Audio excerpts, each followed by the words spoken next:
Good morning. My name is James Osborne. I'm the incident commander with Pacific Northwest Team 3.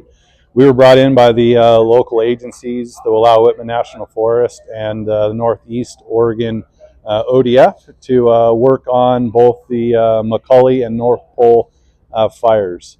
We arrived on Monday, in briefed with the host agencies, and shadowed the incident command team, Type 3 team, with Trevor Lewis and Shane Delavue yesterday on Tuesday, and then took command of the incident this morning at 7 o'clock. We will be here for the foreseeable future working on suppressing these incidents. We plan to do these daily updates for you all to ensure that we're sharing information across the communities and keeping folks informed with the most up-to-date information. We will go around the map today and provide some general updates from an operational perspective, and again, you'll see these updates daily. We are planning a community meeting as well, which I'm sure you'll hear about as we get that solidified in Sumter for Friday evening. So on the McCully incident, and then we've got the North Pole over on this side, and a couple of smaller fires, the Summit Lake fire and the Mayflower fire that we're monitoring up on the far north. Those two fires are in a monitor. And then these two larger incidents, we're looking at getting containment line around. The southern end here, that's been our main focus to protect the values at risk in Bourne. The structures up in Bourne, the structures in Snell Hollow, Silver Creek, Cable Creek, those locations, as well as the town of Sumter.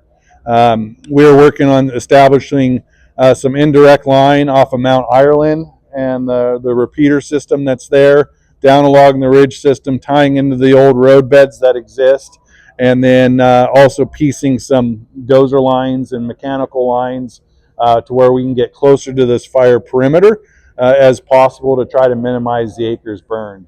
The fire is a full suppression incident, and so overall plan is to minimize acres burned, but we also want to put fire lines in the most effective, efficient locations to be able to hold fire in those areas. So again, working some dozer lines to road systems back up and around the community of Bourne, and then tying that up into the North Pole incident, and then up to Elkhorn Ridge proper, where we start to get into some of that scabbier vegetation, up out of the tree line. And so folks will be, again, working in that area today, trying to piece this together. It's a bit of a feat in terms of the work that's going to go into that.